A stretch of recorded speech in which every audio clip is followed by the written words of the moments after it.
Now, the government of Somalia has decided to extend amnesty to Al-Shabaab militants amidst an ongoing military offensive in the central part of the country.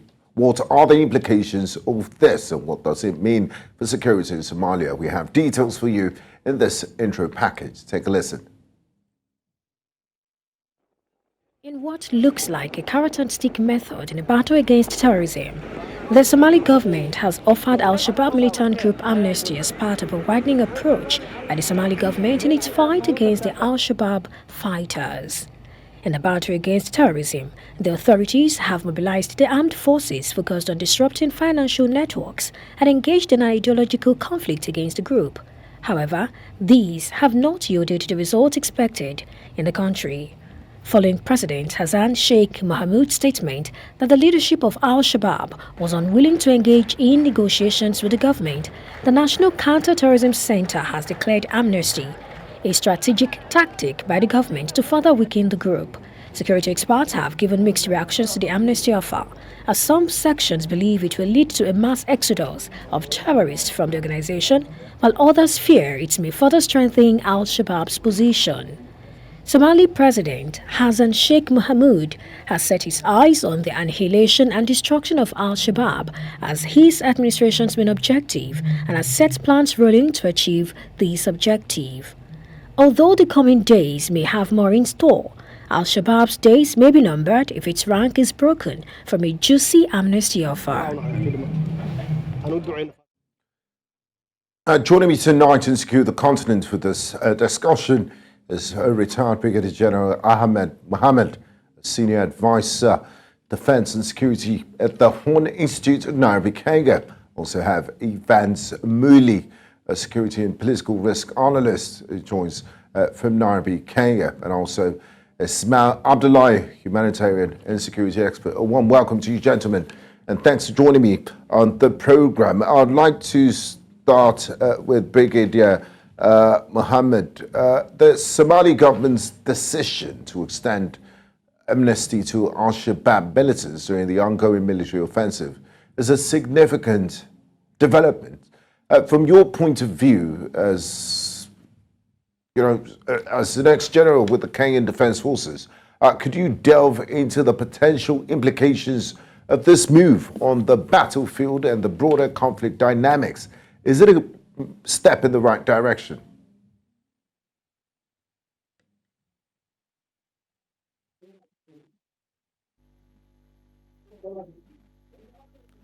Hello, General Mohammed, are you there?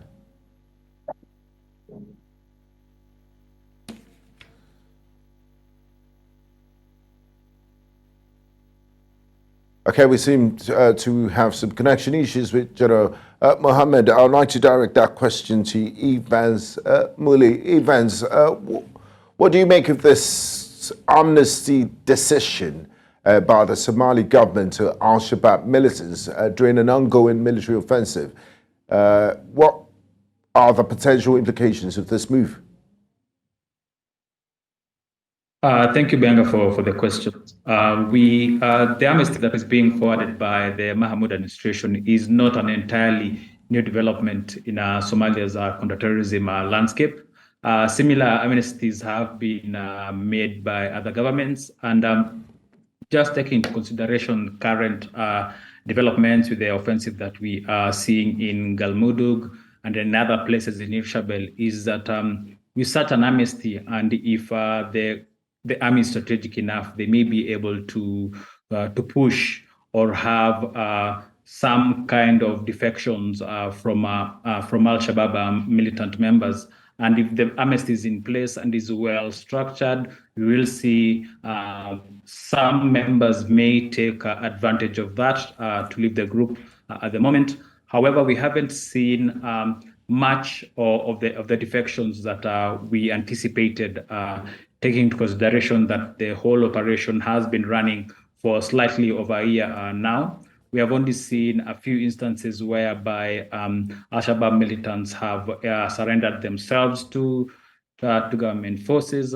However, even the amnesty process itself is not as direct as is being suggested. It's normally a complex process that involves the communities trying to negotiate for the surrender of these militants at the end of the day. So we will. It's still a wait and see scenario to see how effective the amnesty will be taken by the various groups or even the various terror groups members in Somalia.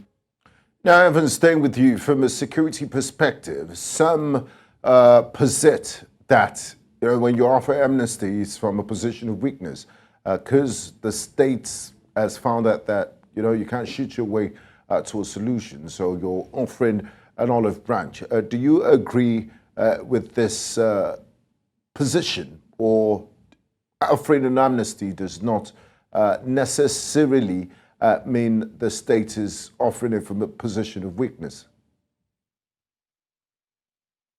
Not really. If we view the progress that the government has made in the last 1 year, they are coming they are speaking from a position of a lot of strength at the moment.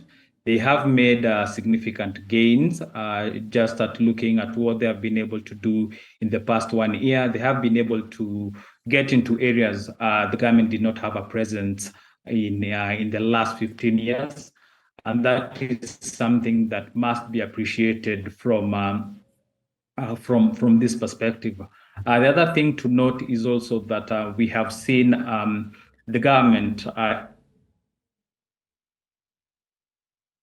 with AlShabaab. However, they haven't got that opportunity to engage with the group. So in numerous instances, they have indicated that their attempts and approach to reach out to the group have not been successful. And I don't think this is being made from, or the amnesty, the issue of the amnesty being made from a position of weakness when we refer to the state. They are at a very strong position, taking consideration how far they have been able to go in the last 1 year. Thank you very much, Evans. Now, General Mohammed, as a former general, as a retired general with the Kenyan Defense Forces, the amnesty offer appears to be a multifaceted strategy to defeating Al-Shabaab. How do you perceive the interplay between the deployment of military forces, which is actively ongoing, targeting financial networks, which is also ongoing, and ideological confrontation as part of the government's approach against Al-Shabaab? Is it necessary to include this, amnesty offer into its strategies, bringing an end to this insurgency? Well, thank you for having me. I want to state that there's not really much deployment that has been done in this regard, but the forces on ground have been able to secure more ground that's occupied by Al-Shabaab and put more pressure on them. And because of this, we are seeing a bit of weakness on the Al-Shabaab side. And because Al-Shabaab has refused to come in for negotiations and dialogue, the government has therefore gone for the militants to seek them to come individually so that they may have their amnesty and therefore, in a way, try and control Al-Shabaab influence in the central areas of Somalia. Now, staying with you, General, it's quite intriguing that the National Counterterrorism Center is opening its doors for Al-Shabaab militants to defect, especially after President Hassan Sheikh Mohammed noted that the group's leadership was unwilling to negotiate. So how do you interpret this apparent shift in tactics and its underlying motivations? You have a situation where the high command is unwilling to negotiate and you're still extending the olive branch. Let me mention that indeed Al-Shabaab right now is under a lot of pressure, both from the AU and the Somali national government, the military. And because of that, they're actually being pushed much more to the borders with the neighbors. And as they have refused to negotiate, it's only better to try and have some influence, or rather bring them down by asking the actual troops to come and take the amnesty. Indeed, what the government is doing is saying, yes, we are here, we are willing, we're opening the doors, both to the leadership and the people. Leadership has failed, and therefore they're saying the people should now come on their own individually and see if we can find a better way to handle this issue. But looking at the structure of Al-Shabaab, do you think the foot soldiers might take up this offer from the government without express permission from the high command of Al-Shabaab? Or it's not necessary at this point? Okay, that is true. In terms of command, that remains. But right now, I can assure you, there's too much pressure on Al-Shabaab from the Somali National Army and the AU, and therefore that may see a few of them coming out. But yes, in fact, a good number will stay on with the leadership as it is right now.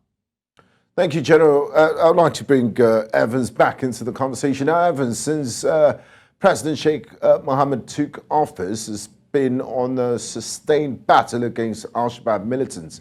We've also seen reports of discontent amongst Al-Shabaab foot soldiers due to lack of support from their leadership as the government in Mogadishu applies pressure on them.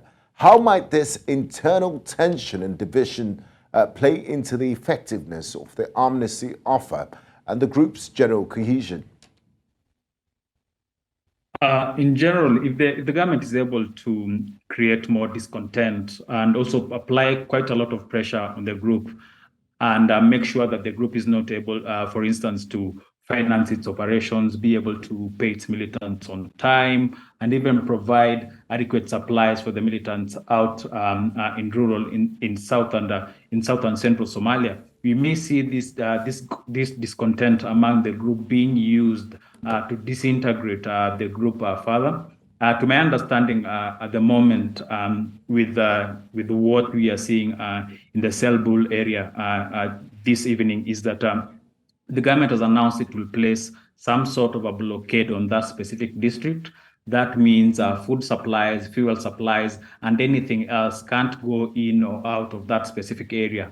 And such kinds of blockades have been very essential in kind of destabilizing Al-Shabaab and also weakening the group, making sure they are not able to access supplies to enable their militants to continue fighting government troops. And this is something that we'll see being implemented in that specific region in the next few months as the government tries to make inroads into that specific district, which will officially mark the end of the first phase of the offensive that began last year. Thank you, Evans. I'd like to bring Ismail Abdullahi, humanitarian and security expert, into the conversation. Now, Ismail, we understand the role clan militias play when it comes to overall governance and the security setup of Somalia. Now, clan militias have been supporting government forces in their offensive against Al-Shabaab militants. Can you provide insights into the role of these militias and their potential impact on the outcome of the Amnesty initiative and the general battle against Al-Shabaab insurgents in Somalia? Jeremy. Yes, go ahead, Ismail. Hi. I think the clan militia, we can say, let's call them Awsley. They are the group that initially started this offensive against Al-Shabaab, even before the government has just come with these initiatives. This is because the long-term 15 years Al-Shabaab rule and harsh punishment in the clan area has resulted a lot of suffering to the population out there. So the clan militia are the ones who are just protecting trying to get back their land, to get back their freedom, to free the group from their own internal business. They are really the ones who has the heart and mind and commitment, and even who really plays the significant role in the battlefield. So there are the owners of really of this initiative. Also, the government has just started in the last year. But we'll try and get our engineers to sort it and improve the quality. In the meantime, I'd like to bring General Mohammed back into the conversation. Now, General, the prospect of desertions by Al-Shabaab fighters presents interesting possibilities in this current battle. Could you elaborate on how such defections could not only reduce resistance for government forces, but also enhance their intelligence capabilities? And are there motivations that might make them defect? What sort of language is the central government in Mogadishu passing to these militants in the battle of hearts and minds? And look, accept this amnesty and we'll offer you a better lease in life. How attractive is the offer? Well, it's very clear indeed that for the first time in a long time, the government seems to have an edge right now. And there's maximum pressure on Al-Shabaab. As I said earlier, they're actually now being pushed towards the borders and into the neighboring countries. And all the government is doing now is trying to reach out into the individual combatants, the individual soldiers of Al-Shabaab, tell them that, yes, it's time to come in and give arms and get security. Now, the message is very clear. It is going from the central government through the National Control Center to the Al-Shabaab with the pressure on. With the pressure on, not a big number, but indeed a few will definitely be able to give in. And remember, as they're being pushed, it may ever actually see them being pushed actually into the neighboring countries. And there's more pressure on that also. So I feel that right now, a good number, not a very big number, a good number will definitely respond to this during this period of pressure. And I think the government should maintain that pressure on to see that they get as many as they can to come on board and give up their arms. Thank you very much, General. Now, I would like to follow up from where General left off with the squeezing of Al-Shabaab militants and then moving towards the border areas. Now, Evans, it's still fresh in our memories, the attacks of Al-Shabaab, because they're not only active within Somali borders, they've carried out major attacks. Garissa is still fresh in the minds of people, and also the Westgate Mall attack in Gbenga. Now that they've been squeezed and there's a lot of pressure on them from the central government in Mogadishu, we also understand that there are Kenyan Defence Forces boots on the ground within Somali territory. Is there any collaborations between Somali National Army and Kenyan Defence Forces to prevent this insurgents, Al-Shabaab insurgents, from spilling over into Kenyan territory and carrying out attacks as they've been squeezed by Mogadishu? Are there any collaborative efforts to deal with the problem on a common front? What we've seen is, for instance, the Kenyan government has reacted by delaying the official opening of its borders. And this was necessitated by an uptick of Al-Shabaab attacks that was noted around those border regions. In terms of collaborations across between the Kenyan government and the Somali government in trying to deal with the Al-Shabaab issue, is that in early February we did see Kenya, Ethiopia, and Djibouti, what is termed as the frontline states, come together and commit to participate in the second phase of operations in Somalia. However, there is some concerns that these states may not be ready to participate in that second phase. But individually, as countries that are neighboring Somalia, there are reports of them preparing. Now, Evans, sorry to butt in there. You said some of the states. I mean, there's a saying that your neighbor's house cannot be on fire, then you go to sleep. And you said some of the states might not be prepared to go into the second phase of offensive as proposed by the central government in Mogadishu. What might be some of the underlying reasons why they might not be prepared to go into the second phase? Is it lack of manpower or resources to carry out this offensive?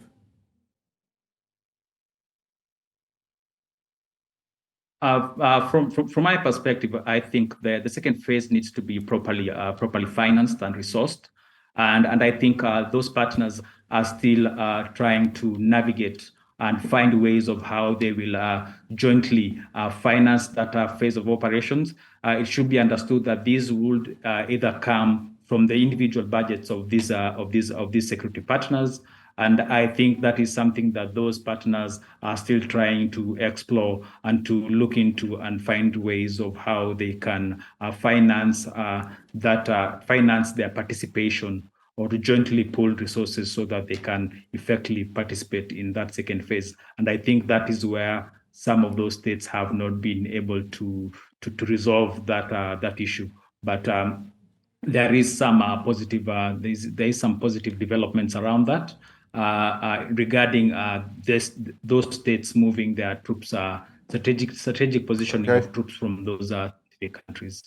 Thank you very much for your insights on that, Evans. Now, General, the current Minister of Religious Affairs, a former Al-Shabaab leader, I remember when he was named as a minister, he did cause a lot of uproar, but has since shifted allegiance, the government, in 2017.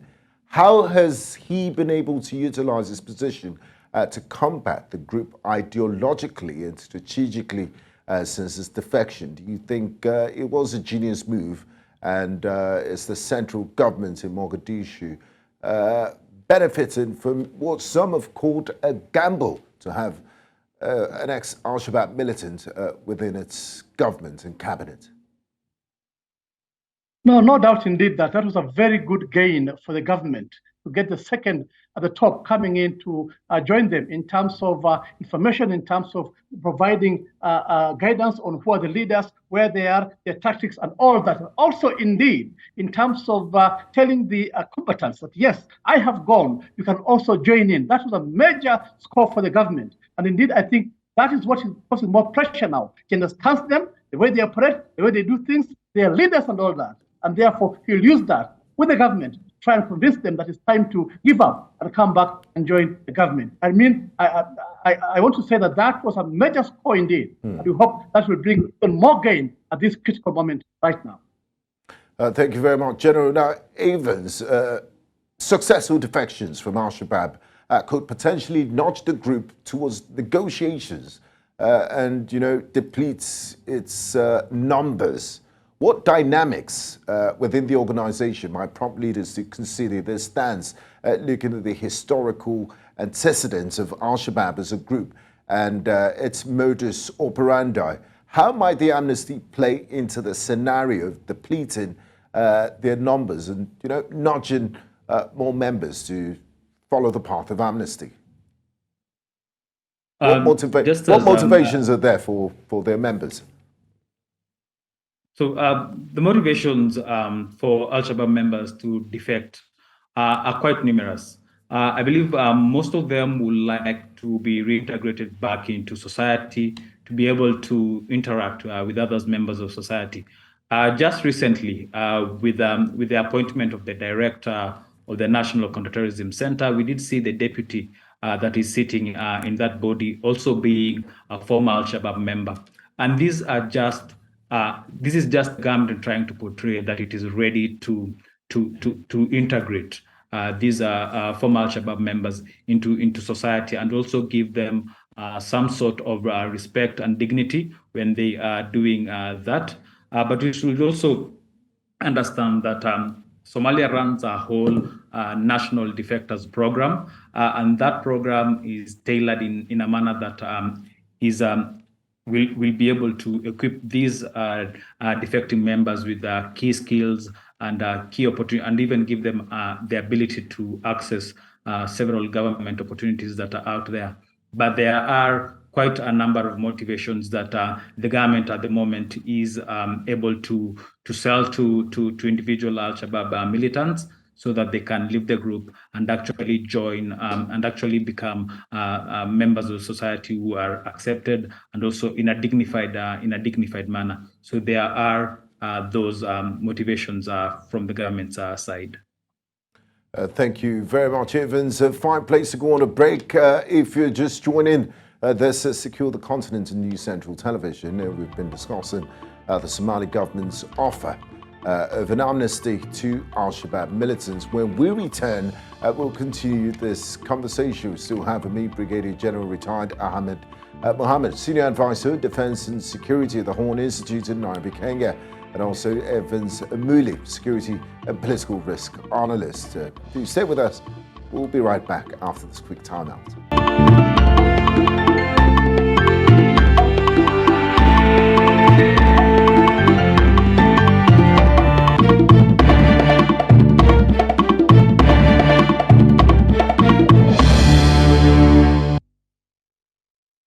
Thank you for staying with us. If you're just joining us at Secure the Continent, we've been looking at the Somali government's intentions to extend amnesty to Al-Shabaab militants. We still have on the program Brigadier General retired Ahmed Mohammed, Senior Advisor of Defense and Security, the Horn Institute in Gbenga. We also have Evans Mulli, Security and Political Risk Analyst, joining from the Kenyan capital, Nairobi.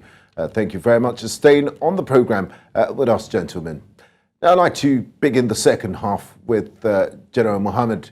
Now, with the complexities of Somalia's terrain and the ongoing build-up by Al-Shabaab, what strategic considerations should President Sheikh Mohammed take into account and consideration as it prepares to launch the next phase of operations in the south?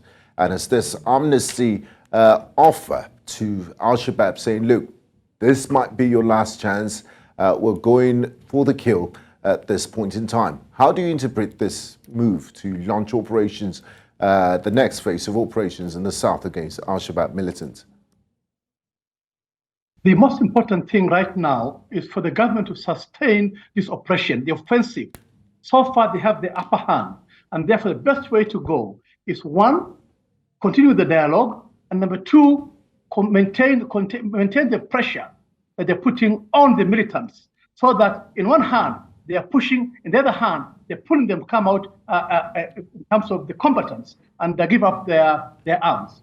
It will be tough indeed for a while, but with that consistent pressure, definitely there will come a time when the leadership will feel that pressure and want to also talk. But to me, the challenge is, so far, done very well. Yes, sustain, put more pressure, continue the dialogue and the openings for the for the militants, and ensure that both run concurrently without reducing pressure on any of them. That should indeed bring about some good gain. But I feel that behind the scenes, I'm sure even now, there must be talks going on with leadership, try and find if they can come to the table and discuss.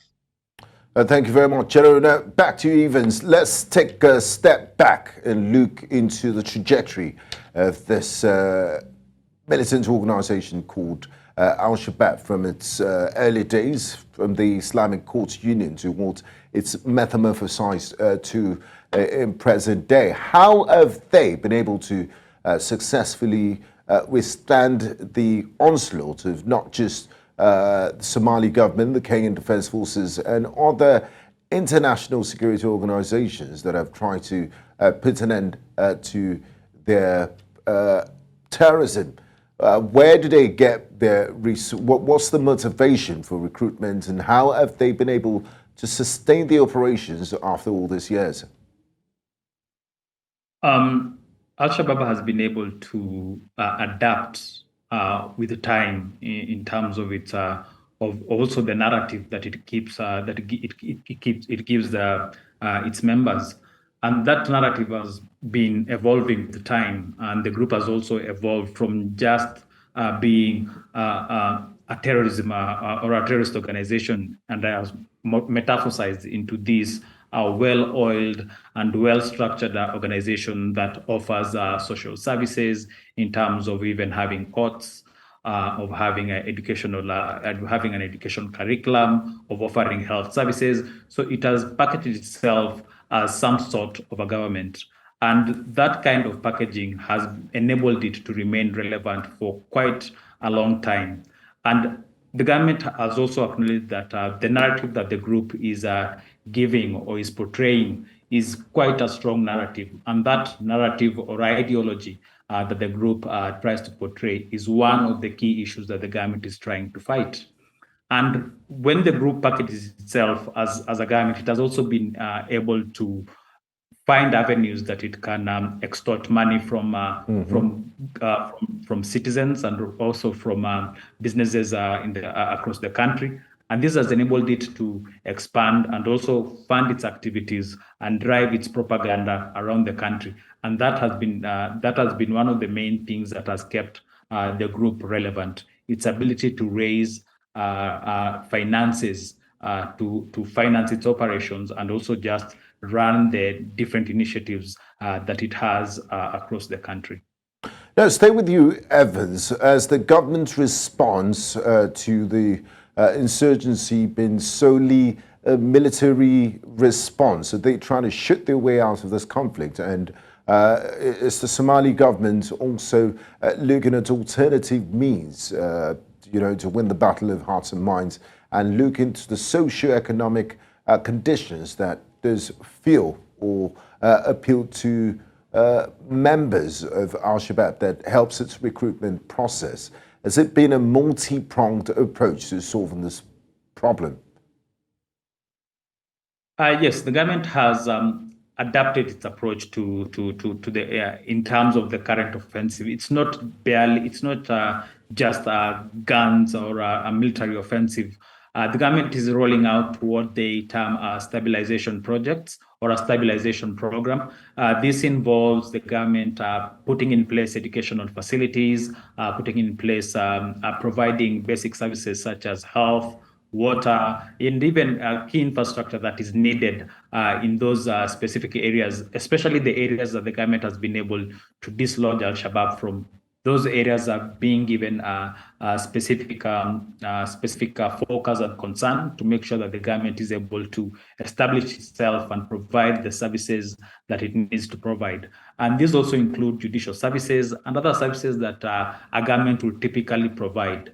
And this goes a long way to also disrupt or even counter the narrative that is being put out by Al-Shabaab. So it hasn't just been a military offensive all through. There has been an attempt to make the whole process multifaceted and multi-pronged to try and address factors that also drive people towards associating or cooperating with the group.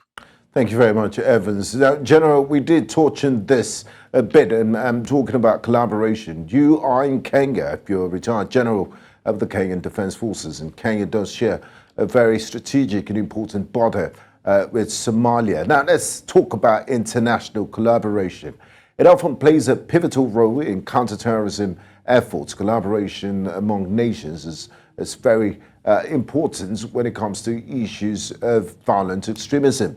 How has the Somali central government in Mogadishu leveraged external partnerships to enhance its campaign against Al-Shabaab? And speaking from the Kenyan perspective, how might this influence the success of the Amnesty initiative when they make a unilateral decision? Is it even a unilateral decision to offer amnesty? Do they consult their strategic partners like Kenya and other international partners that might be involved in this battle against violent extremism in Somalia? Well, there's no doubt that the success of the Somali government has been based on support from international partners, both in terms of resources, in terms of operations, and in terms of intelligence. And therefore, much has been in collaboration with those partners, both in terms of the neighbors and international partners. Now, remember that everybody everywhere has always said that there's no room for negotiation with the terrorists. But also you must understand that Somalia has been down for a long time. Since 1990, we've seen a very strong government, the full charge of the whole country. And therefore, it may be time now to find a way of resolving that. And therefore, if they feel that they want to talk to Al-Shabaab in terms of finding order in this country, I'm sure this has been discussed at higher levels and agreed. Unfortunately, leadership of AL-Shabaab has refused to give in. But we must understand also that AlShabaab controls a good chunk of land in Somalia, more so in the Juba and the central Somalia. And in their own way, they have had their own small government where they run their affairs in those regions. To bring back a strong, stable Somalia, we need all those territories, all those people to come back and build this strong partnership, this new country. And therefore, I am quite confident that in taking this move, Somali government, in passing the amnesty, they have the full support of both the regional and international community to try and convince the fighters to put down their arms and come for the amnesty and be reintegrated into the system. Now, stay with you, General. Upon assumption of his presidency, Sheikh Mahmoud did say that, defeating Al-Shabaab was top of his priority. It's been there for over a year now. How would you assess his level of performance? Is he making significant progress? And is this fight against Al-Shabaab really winnable? Is it something that we could see the end of? Well, this is the first time we are seeing a major successful campaign, and therefore, given the 1 year that he was preparing, I believe this has been a very good progress. All that he needs to do is to learn the lessons from what he has done so far, sustain this, push it all the way until Al-Shabaab leadership comes in and seeks that dialogue. So far, the effort is very good, and of course, with support from the AU in the country, they have the edge, and the key thing is sustain this all the way through until they can bring down that Al-Shabaab leadership. Thank you, General. Now, Evans, reintegrating and rehabilitating former Al-Shabaab fighters is likely to be a key challenge. This is a militant group that has taken arms against the government.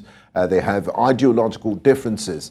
And beyond the military side of it, it will be quite a difficult task to win them off ideologies and things they've learned for decades. Could you elaborate on some of the potential strategies the government of Somalia might need to employ to facilitate their reintegration into society and prevent recidivism? Thank you, Gbenga, for the question. In terms of rehabilitating the Al-Shabaab defectors into the society and integrating them into society, the government has a very complex system where it evaluates these defectors and determines those who are fit to go into the rehabilitation program and those who have to go through basically go through the legal process of going through being taken to the courts and facing all that. So there are two aspects to that rehabilitation program, and so far, in terms of taking these militants or these defectors through the program and making sure that they are able to be easily reintegrated into society, has proven to be quite a success. And we have highlighted a few instances, very key examples of how that is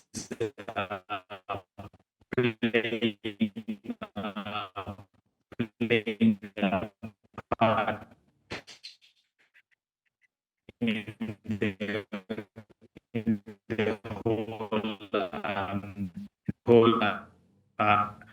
in the whole narrative that is being put forward by the government. The deputy director of the National Counterterrorism Process and being given a key figure in Al-Shabaab, also playing a part in trying to show how the whole rehabilitation program works. We also have to acknowledge that it will not be an easy task for the government to place these rehabilitated militants among high-level kind of engagement among the government and also community members for them to also play a part in the rehabilitation process and make sure that the process is a success at the end of the day. Thank you very much, Evans. Now, General Mohammed, drawing on global examples and also from your extensive career in the Kenyan Defense Forces, rising to one-star general, could you discuss, and also from your experience in serving in various United Nations peacekeeping missions, are there instances where amnesty programs have effectively quelled insurgencies or conflicts? How do these cases inform our understanding of the potential outcomes of the Somalia government's amnesty initiative? Is it a part? Are they on the right path to success by taking this road of amnesty? Well, amnesty does work when the other side has been under pressure and where they are almost giving up. But where they are still strong and feel that they can continue, it normally is quite challenging. And in this case, we know very well that the government has made very good progress in this regard. But we know also that indeed Al-Shabaab is holding on. It's still holding on. All that we need is more pressure. Now, in terms of does amnesty work? Yes, it works towards the end. When one side is losing, and in all respects, the best way for them normally is to accept the amnesty and move in. But that has to be seen in terms of not only the foot soldiers, but in terms of the senior ranks. A few of them must also join in so that the militants can now come in large numbers. We so far don't seem to be having that happening, but we hope more pressure is mounted, and that may happen. In terms of other peacekeeping missions, yes, there's always been that offer. It's a good offer indeed in terms of opening a corridor for those who are under pressure, and therefore, for now, it's a good move, a very good move in the fact that it's the first time the government is fully on top of things, and therefore it must sustain this and also still, as I said earlier, open the door for dialogue and talks. Absolutely, General Mohammed. Now, Evans Mulli, as we conclude our discussion tonight, to gauge the success of the amnesty program, what do you think some of the key indicators we should monitor over the coming months are? How might these indicators reflect, progress in weakening Al-Shabaab and advancing peace in Somalia? What should we look out for to say that, the central government in Mogadishu was what the gamble and this is working? What are some of the indicators we should look out for? And in your opinion, what would success look like? Thank you, Gbenga. Some of the indicators that I believe we should be looking at is the number of defections we get, or how many militants actually take advantage of the 45-day amnesty. If we are able to see these militants take advantage of that amnesty, then that will show that the amnesty has worked. At the end of the day, in my opinion, success in the operations will be the government's ability to actually secure the gains that they make moving forward. And in my view, they should be able to strategically and with their capacity and capabilities be able to hold on to areas that they have dislodged Al-Shabaab from. What we've seen in the last over the past 1 year is this exchange of control of areas that have been captured by the government. We'll have instances whereby the government the government forces are not able to secure that area for quite a long time, and there are these ambushes and attacks by Al-Shabaab militants that force them to either retreat. But if we see the government being able to maintain control of these areas for a longer period of time, that to me will be the ultimate success of the Somali government. And these can also be replicated in other regions, as this operation is slated or is expected to be expanded to areas in Jubaland and also in Southwest State in the coming months. I'd like to say a big thank you to my distinguished guest, Brigadier General Retired Ahmed Mohammed, Senior Advisor, Defense and Security the Horn Institute in Nairobi, Kenya, and also Evans Mulli, Security and Political Risk Analyst, joining from Nairobi, Kenya. I do appreciate your insights and your contribution to the program. It was an absolute pleasure having you both on the program. Thank you. Now, to make the proposed amnesty program with Al-Shabaab effective for lasting peace, the Somali government should adopt a multi-pronged strategy. This includes ensuring transparent and accessible channels for militants to defect, providing comprehensive rehabilitation and reintegration support for former fighters, engaging local communities in the process, leveraging international partnerships to facilitate mediation efforts, and concurrently pursuing efforts to address the socio-economic grievances that fuel recruitment to extremist groups. Such an integrated approach can encourage meaningful defections, promote stability, and address root causes, ultimately contributing to long-term peace in Somalia. Thank you very much for watching the program. Remember to stay safe and alert at all times. I am Gbenga Aborowa. See you next time and secure the continent. Bye-bye.